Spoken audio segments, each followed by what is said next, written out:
ಹೆರಿಗೆ ಆದ ಒಂದು ತಿಂಗಳ ನಂತರ ಬಾಣಂತಿಗೆ ಕೊಡಬೇಕಾದಂತಹ ಚಟ್ನಿ ಪುಡಿ, ಇದನ್ನು ಹೇಗೆ ಮಾಡೋದಂತ ಹೇಳಿ ನೋಡೋಣ. Hi, hello, namaste, welcome to my YouTube channel. ಇವತ್ತಿನ ವಿಡಿಯೋದಲ್ಲಿ ನಾವು ಬಾಣಂತಿಗೆ ಕೊಡಬೇಕಾದಂತಹ ಒಂದು ಚಟ್ನಿ ಪುಡಿಯನ್ನು ಯಾವ ರೀತಿಯಾಗಿ ಮಾಡೋದಂತ ಹೇಳೋಣ. ಇದಕ್ಕೆ ಬೇಕಾಗಿರೋ ಸಾಮಗ್ರಿಗಳು: ಬೆಳ್ಳುಳ್ಳಿ, ಆಮೇಲೆ ಕಟ್ ಮಾಡಿ ಇಟ್ಕೊಂಡಿರುವಂಥ ಕೊಬ್ಬರಿ, ಆಮೇಲೆ ತೊಗರಿಬೇಳೆ, ಆಮೇಲೆ ನಾವು ಸ್ವಚ್ಛಂಗಿ ಇವಾಗ ತೊಳೆದಿಟ್ಕೊಂಡಿರುವಂಥ ಕರಿಬೇವು, ತೊಳೆದು ಒಣಗಿಸಿ ಇಟ್ಕೊಂಡಿರುವಂಥದ್ದು, ಹಾಗೆ ಇವಾಗ ಕಾಳುಮೆಣಸು. ಇದನ್ನು ನೋಡ್ರಿ, ಇವಾಗ ಯಾವ ರೀತಿ ಮಾಡ್ಬೇಕಂತಂದ್ರೆ, ಬಾಣಂತಿಯರಿಗೆ ನಾವು ಎಣ್ಣೆಯನ್ನು ಕೊಡೋಕ್ಕಿಂತ ಹೆಚ್ಚಾಗಿ ತುಪ್ಪದಲ್ಲಿನ ಕೊಡ್ತೀವಿ. ಸೊ ಹಾಗಾಗಿ ಇದನ್ನು ನಾವೆಲ್ಲವನ್ನು ಫಸ್ಟಿಗೆ ತುಪ್ಪದಲ್ಲಿನ ಹುರ್ಕೊಳ್ಳೋಣ. ಮೊದಲಿಗೆ ನಾವು ಬೆಳ್ಳುಳ್ಳಿನ ಲೋ ಫ್ಲೇಮಲ್ಲಿಟ್ಟು ತುಪ್ಪದಲ್ಲಿನ ಹುರ್ಕೊಳ್ಳೋಣ. ಮಗು ಹುಟ್ಟಿದ ಮೇಲೆ ತಾಯಿಯ ಜೀರ್ಣಾಂಗವು ಭಾಳ ಸೂಕ್ಷ್ಮ ಆಗ್ತದೆ.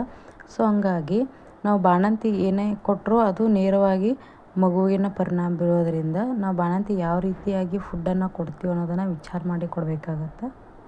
ಸೊ ಈ ಒಂದು ಚಟ್ನಿ ಪುಡಿಯನ್ನು 1 ತಿಂಗಳು ಆದಮೇಲೆ ಬಾಣಂತಿಯವರು ತಿನ್ಬೋದು.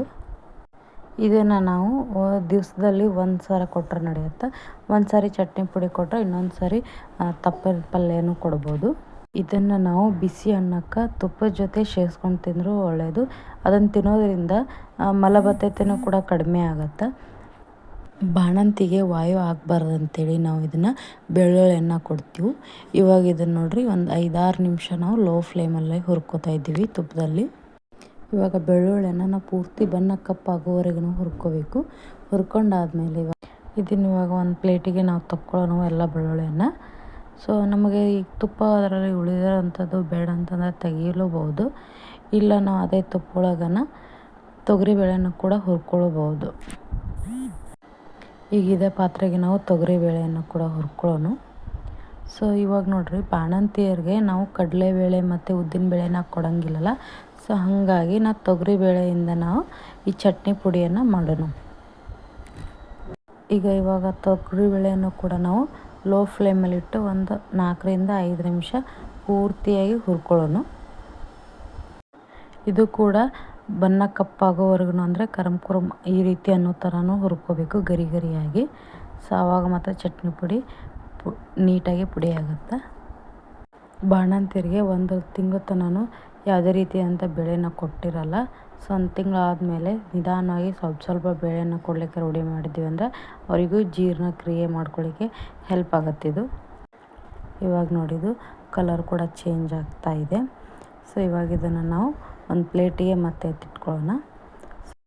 ಇವಾಗ ನೋಡಿ, ಅದೇ ಪಾತ್ರೆಗೆ ನಾವು ಕಟ್ ಮಾಡಿ ಇಟ್ಕೊಂಡಂಥ ಕೊಬ್ಬರಿಯನ್ನು ಹಾಕೊಳ್ಳೋಣ.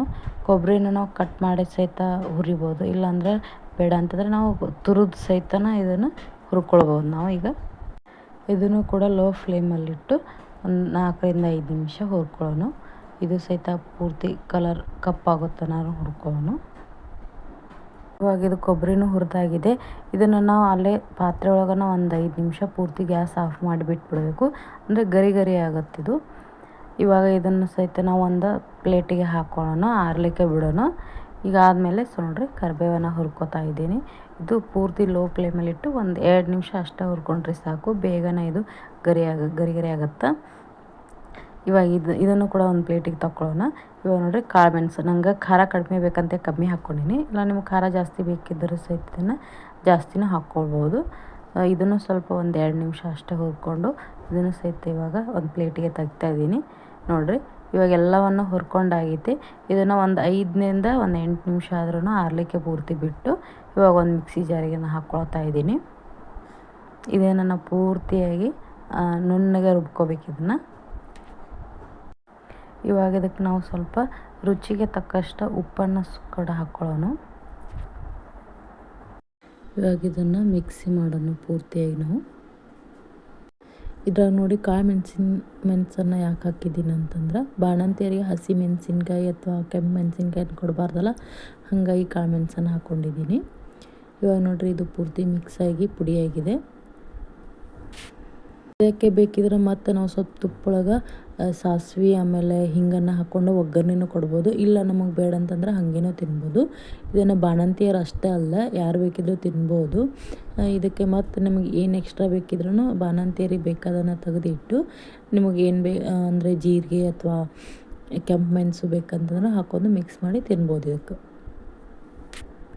ಸೊ ನೋಡಿರಿ ಫೈನಲಿ ಇದು ರೆಡಿಯಾಗಿದೆ.